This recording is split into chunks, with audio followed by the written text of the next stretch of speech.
এক মেয়ের মার্ডার হয় ৪০ বছর আগে। এক খুনির কনফেশনে ৪০ বছর পর পাওয়া যায় মেয়েটির দেহ অবশেষ। লাশ খুঁজে পেয়ে শুরু হয় পুরনো মার্ডারের নতুন করে ইনভেস্টিগেশন, যেখানে হত্যার রহস্য উদ্ঘাটন করতে যেয়ে খুন হয় একের পর এক আরো ৩ জন। বলছি ২০২৫-এ মুক্তি পাওয়া Malayalam crime thriller movie Rekhachitra. মুভিটির IMDb রেটিং 8.1 আউট অফ 10। মুভির শুরুটা সিন চলে আসে প্রেজেন্ট টাইমে, যেখানে আমরা বিবেককে দেখতে পাই। বিবেক একজন পুলিশ অফিসার, বাট তার উপরে কিছু গ্যাম্বলিং এর কমপ্লেইন থাকাতে তাকে কিছুদিনের জন্য সাসপেন্ড করে রাখা হয়েছে। বিবেক এখন তার বাবার সাথে বাড়িতে সময় কাটাচ্ছে, যদিও তার একটি গার্লফ্রেন্ড আছে যে কিনা একজন নিউজ রিপোর্টার। পরের সিনে আমরা রাজন নামে একজনকে দেখতে পাই, যে কিছুটা ফ্রাস্ট্রেটেড ছিল। তার একটি ছেলে আছে, কিন্তু যার সাথে তার সম্পর্ক খুব একটা ভালো যাচ্ছিল না। রাজন মদের বোতল হাতে বাসা থেকে বেরিয়ে পড়ে। রাস্তায় সে অনেকটা ড্রাঙ্ক হয়ে পড়ে। রাস্তায় এক জঙ্গলের পাশে ড্রাইভারকে গাড়িটা থামাতে বলে সে জঙ্গলটির ভেতরে চলে আসে। সেখানে একটি জায়গায় বসে পড়ে, যেখানে আমরা জানতে পারি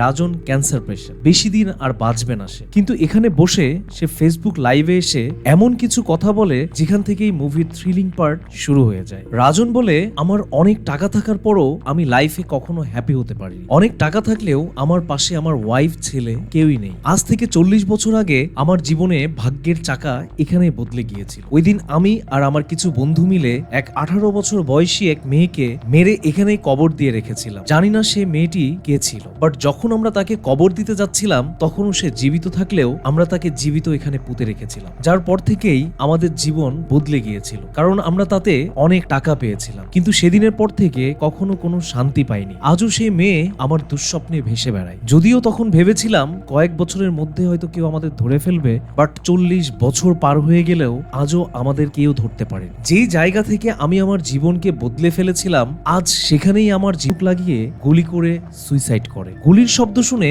ড্রাইভার আসতেই দেখে তার মালিক অলরেডি মারা গেছে। ড্রাইভার তাৎক্ষণিক পুলিশকে খবর দিলে সেখানে আসে বিবেক। বিবেকের সাসপেনশন ক্যান্সেল করে এই গ্রামটিতে তাকে পোস্টিং দেওয়া হয়েছে। বিবেক সেখানে এসে রাজনের ফোন চেক করতেই রাজনের কনফেশনের ভিডিও দেখে, যেখানে সে জানতে পারে এখানে ৪০ বছর আগে কোনো এক মেয়েকে জীবিত পুঁতে রাখা হয়েছিল। এর মধ্যেই আমরা আরেকটা ক্যারেক্টার দেখতে পাই, ভিনসেন্ট। ভিনসেন্ট অনেক চিন্তিত, কারণ রাজন মারা যাওয়ার আগে তার কয়েকজন বন্ধুর নাম বলে গেছিল, যার মধ্যে একজন ছিল ভিনসেন্ট। আর অন্যদিকে বিবেক সেখানে জায়গাটিকে খুঁড়তে বলে, আর মাটি খুঁড়তেই সেখানে বিবেক একটি চাটাই জড়ানো দেখতে পায়, যেখান থেকে বেরিয়ে আসে একটি কঙ্কাল। ফরেনসিক টিম অ্যানালাইসিস করে জানায় এটি 1985 সালের লাশ, যেটি 18 বছর বয়সের কোনো এক মেয়ের হবে, যার পায়ে একটি পায়েলও ছিল। এদিকে পুলিশ অফিসারদের নিয়ে একটি টিম বানানো হয়, যার মধ্যে বিবেককেও রাখা হয়েছে। টিমটিকে ইনভেস্টিগেশনের জন্য বানানো হয়েছে, তাই বিবেক তার মতো ইনভেস্টিগেশন শুরু করে, যেখানে সে প্রথমেই রাজনের ব্যাপারে খোঁজ খবর নিতে থাকে। রাজনের পার্সোনাল ডক্টরের থেকে জানতে পারে রাজন অনেক রোগে ভুগছিল, আর তার পরিবারের ওয়াইফ আর ছেলের দুজনই তাকে ছেড়ে চলে গিয়েছে। বিবেক রাজনের ওয়াইফের থেকে মার্ডারের ব্যাপারে জানতে চাইলে তার ওয়াইফ বলে রাজন তার পাস্ট নিয়ে কখনো কোনো কিছু তার সাথে শেয়ার করেনি। এরপর বিবেক 1980 সালে মার্ডারের কেস ফাইল হওয়া রিপোর্টগুলো বের করতে শুরু করে, আর কেস ফাইল হওয়া রিপোর্ট থেকে প্রত্যেকটি ফ্যামিলির কাছে যে পায়েল দেখিয়ে জানতে চাই এটি কারো পরিচিত কিনা। বেশ কয়েকদিন এটি করতে থাকলেও কোনো রেজাল্ট আসে না, আর লাস্ট একজন পায়েল দেখে কাঁদতে থাকে আর বলে এই পায়েলটি তার মেয়ের ছিল। বিবেক আরো কনফার্ম হতে লোকটির সাথে ডিএনএ টেস্ট করাতেই দেখে এটি নেগেটিভ। কোনোভাবেই জানি কেসটি আঘাত ছিল না। এর মধ্যেই বিবেক ফ্রান্সিসকো নামের একজনকে খুঁজতে থাকে, যার নামটিও বিবেক বলে গিয়েছিল, বাট তার কোনো ট্রেস পাচ্ছিল না। বিবেক তখন ভিনসেন্টের ব্যাপারে খোঁজ নিতে থাকে। তার গ্রামের একজন বয়স্ক মহিলার থেকে সে জানতে পারে ভিনসেন্ট 1985 সালে গ্রামটির মধ্যে সব থেকে ভালো স্টুডেন্ট ছিল। গ্রামের সবাই মনে করত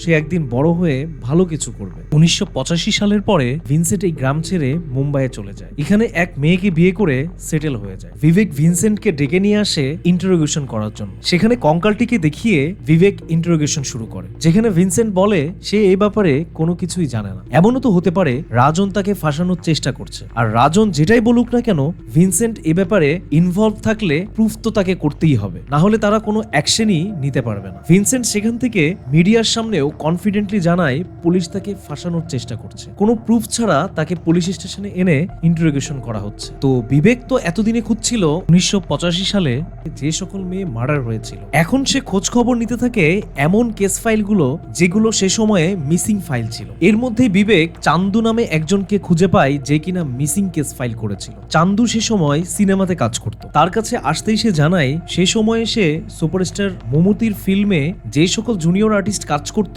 তাদেরকে সেই নিয়ে আসতো। তেমনই একজন জুনিয়র আর্টিস্ট ছিল রেখা, যে কিনা মমতির বড় ফ্যান ছিল। রেখা খুব ভালো কাজ করত, যে কারণে খুব অল্প সময়েই তাকে সবাই বেশ পছন্দ করত। এক পুরনো রেকর্ডিং থেকে বিবেককে রেখার ভিডিও ফুটেজ দেখায়, যার সাথে মুভিটি ফ্ল্যাশব্যাকে চলে যায়, যেখানে দেখা যায় রেখা একজন জুনিয়র আর্টিস্ট হিসেবে ফিল্মে জয়েন করে। তখন মমতির একটা ফিল্মে ছোট একটি ন্যান ক্যারেক্টারের রোলও পেয়ে যায়। বিবেক 1985 মুভিটি ডিরেক্টরের সাথে দেখা করে। ডিরেক্টরকে রেখার ব্যাপারে আস্ক করলে সে বলে রেখা নামে একটি মেয়ে কাজ করত, বাট কিছুদিন কাজ করে কাজ কমপ্লিট না করে সে হারিয়ে যায়। তারপর থেকে আর তাকে দেখা যায়নি। এর কিছুদিন পর এক নর্দমাতে চান্দুর লাশ পাওয়া যায়। সবাই ধারণা করে চান্দু হয়তো নেশা করে নর্দমাতে পড়ে মারা গেছে, বাট অ্যাকচুয়ালি চান্দুর মৃত্যুতে ভিনসেন্টের হাত আছে বলে বোঝা যাচ্ছিল। এর মধ্যে আমরা জানতে পারি বিবেককে কেসটি থেকে সরিয়ে কেসটির দায়িত্ব দেওয়া হয়েছে সিবিআই কে, আর বিবেককে শহরের ট্রাফিক কন্ট্রোলিং এ অ্যাসাইন করা হয়েছে। বিবেক ট্রাফিক কন্ট্রোলিং এর সময়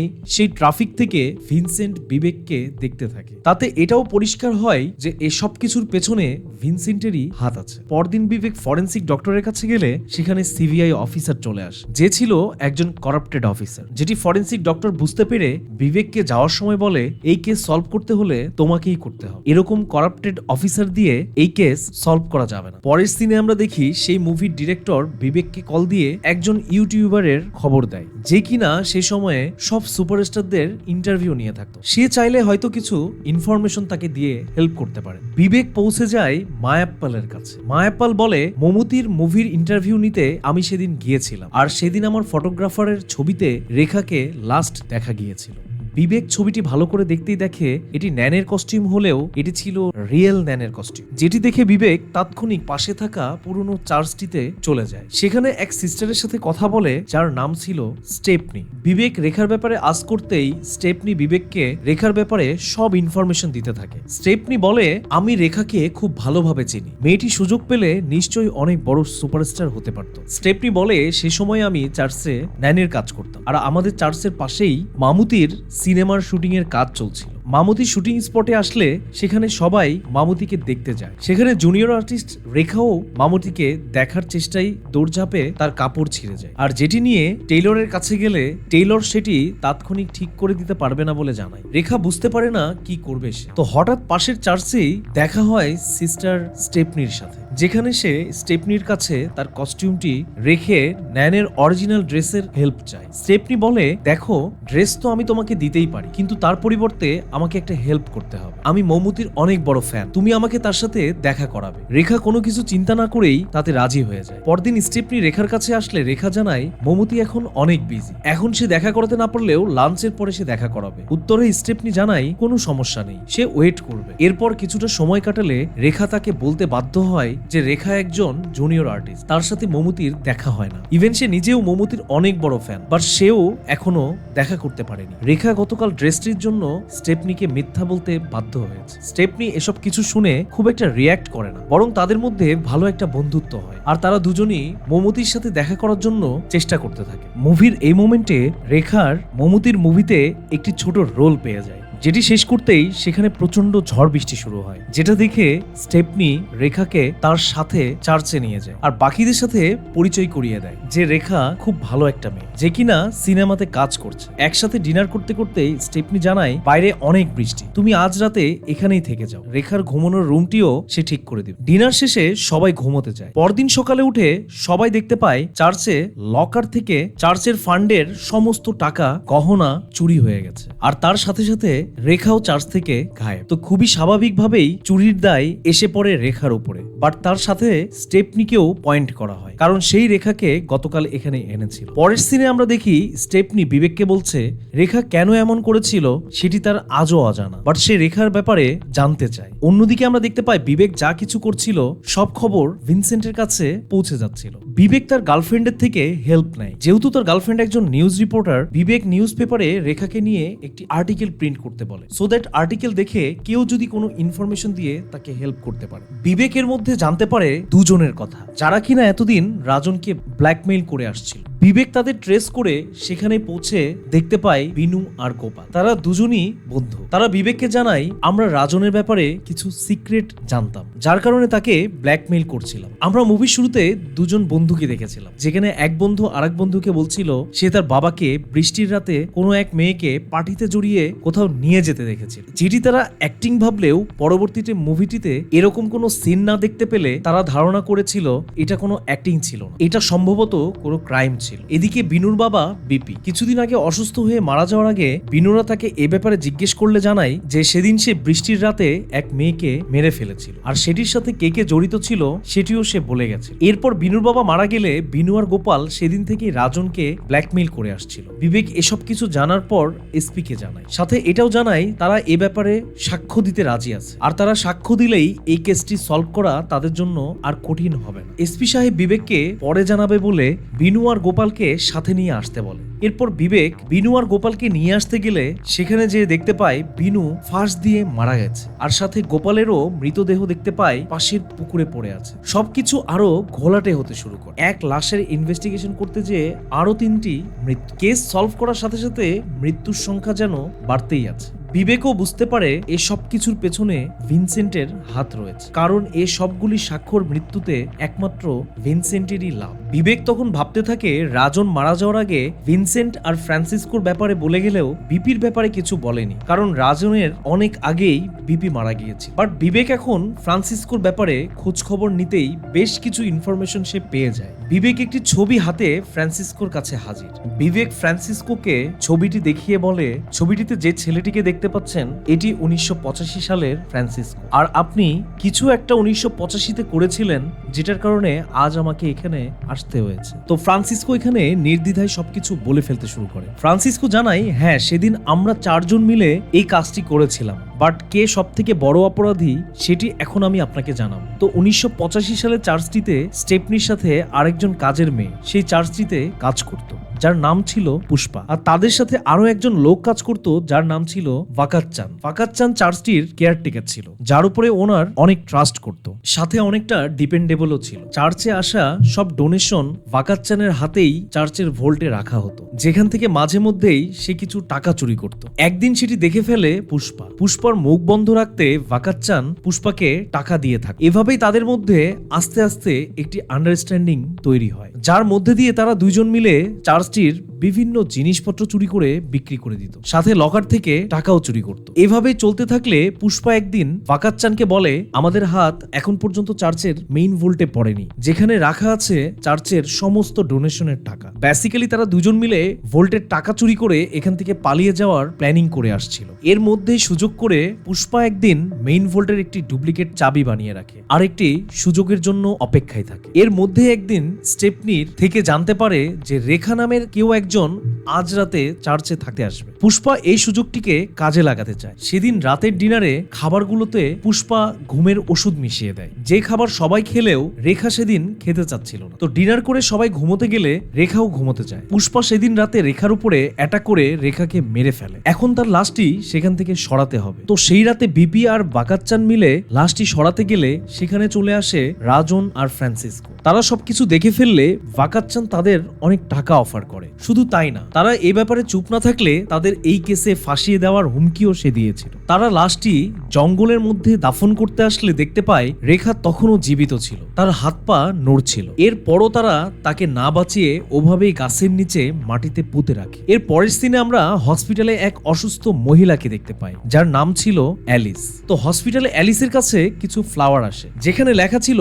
gate well soon Pushpa. That means Alice আর কেউ না, সে ছিল সেই পুষ্পা। আর এদিকে ভাকাতচানই হচ্ছে আজকের ভিনসেন্ট। তো বেসিক্যালি সেদিন রেখাকে মেরে ফেলাতে সবাই ভেবেছিল চুরিটা রেখাই করেছে, আর যেহেতু সে সেদিনের পর থেকে গায়েব হয়ে গিয়েছিল, যার কারণে খুব স্বাভাবিকভাবেই সন্দেহ অন্য কারো দিকে আসেনি। আর রেখাকে কখনোই খুঁজে না পাওয়াতে এই রহস্যের জট আর কখনোই খুলেনি। তাই কিছুদিন পর পুষ্পা আর ভাকাতচান সেখান থেকে একেবারে চলে আসে আর অন্য শহরে এসে লাক্সারি লাইফ লিড শুরু করে। বিবেক এই সবকিছু অফিসারকে শেয়ার করে বলে, পুষ্পা আর ভাকাতচান আর কেউই না, তারাই হচ্ছে আজকের অ্যালিস আর ভিনসেন্ট। বাট সব থেকে বড় প্রবলেম হলো সেই কঙ্কালটি রেখারই কিনা এটা এখনো ফরেন্সিক থেকে প্রুফ করা যায়নি। তো এটা প্রুফ না করতে পারলে ভিনসেন্টকে অ্যারেস্ট করা কঠিন হয়ে পড়বে। তো আমরা যদি বের করতে পারি কে এই রেখা, তাহলে আমরা ভিনসেন্ট আর অ্যালিসকে অ্যারেস্ট করতে পারবো। এর মধ্যে বিবেকের রোড অ্যাক্সিডেন্টে এক্সট্রিম ইনজুর হয়ে থাকে, যেটিও বোঝা যাচ্ছিল ভিনসেন্টেরই কাজ। বাট এর যাত্রায় বেঁচে যায় বিবেক। এদিকে বিবেকের রিকোয়েস্টে তার গার্লফ্রেন্ড সেই আর্টিকেল পাবলিশ করলে জাগদীশ নামের একজন আর্টিস্টের কল আসে বিবেকের গার্লফ্রেন্ডের কাছে। তো বিবেক আর তার গার্লফ্রেন্ড জাগদীশ নামের সেই অ্যাক্টরের কাছে পৌঁছায়। অ্যাক্টর তাদের জানায় 1985 সালের দিকে জাগদীশ একজন স্ট্রাগলিং আর্টিস্ট ছিল। তখন রেখা তার প্রশংসা করে একটি চিঠি লিখেছিল তাকে, যেটির উত্তরে জাগদীশ তাকে ধন্যবাদও জানায়। এরপর থেকে তাদের মধ্যে চিঠিতে অনেক কথা হতো, যেখানে রেখা জাগদীশকে ভাই সম্বোধন করত আর জাগদীশ তাকে বোনের মতো দেখত। সেই পুরনো চিঠি থেকে বিবেক রেখার পুরনো অ্যাড্রেসটি বের করে ফেলে। বিবেক লেটারের অ্যাড্রেস ধরে কন্যাকুমারী পৌঁছে যায়, যেখানে যে এক মেয়েকে দেখতে পায়, যেটি ছিল রেখার বোন। যেটির পর তার বোন পুরনো স্টোরি শোনায়। সিন চলে যায় 1984 সালে, যেখানে তারা প্রথম কন্যাকুমারী এসেছিল, আর যেখানে আমরা দেখি রেখার সিনেমাতে অ্যাক্টিং এর ভীষণ শখ ছিল। মামুতির মুভির পাশাপাশি সে আরো কিছু অ্যাক্টরের মুভি দেখা শুরু করে, যেখানে সে জাগদীশের মুভি দেখে আর তাকে চিঠি লিখেছিল। এরপর থেকে একটি লেটার তার বাবার হাতে পড়তেই তার বাবা অনেক রেগে গিয়ে রেখাকে থাপড় মারে, যার পর রেখা রাগ করে বাড়ি থেকে বের হয়ে চলে আসে শহরে। যার পর থেকে আজ পর্যন্ত রেখা আর কোনো খবর পাওয়া যায়নি। এমন সময় বিবেক তার বোনের হাতে একটি পায়েল দেয়, যেটি ছিল রেখার সেই পায়েল। অন্যদিকে আমরা হসপিটালে দেখি অ্যালিস আর ভিনসেন্টকে। সেখানে অলরেডি তাদের কুকর্ম সব ফাঁস হয়ে যেতেই অ্যালিস এই ধাক্কা নিতে না পেরে হসপিটালের বেডেই সে মারা যায়। আর পরদিন সব পুলিশ অফিসার পৌঁছে যায় ভিনসেন্টের বাসায়, মানে সেই বাকাচ্চানের বাসায়, যেখান থেকে অ্যারেস্ট করে নিয়ে যাওয়া হয় ফাকাচ্চানকে। মুভির শেষ সিনে আমরা রেখার কঙ্কালগুলোকে আবার রিচুয়াল মেনে দাফন করতে দেখি। আর বিবেক যাওয়ার আগে রেখার বোনের হাতে একটি আমানত রেখে যায়, যেটি খুলতেই দেখে এটি একটি মামুতির ছবি, যেটির পেছনে মামুতির একটি অটোগ্রাফও ছিল। আর এখানেই শেষ হয় মালায়ালাম থ্রিলার রেখাচিত্রম এই মুভিটি। চ্যানেলটি সাবস্ক্রাইব করে আমাদের পাশে থাকবেন। ধন্যবাদ।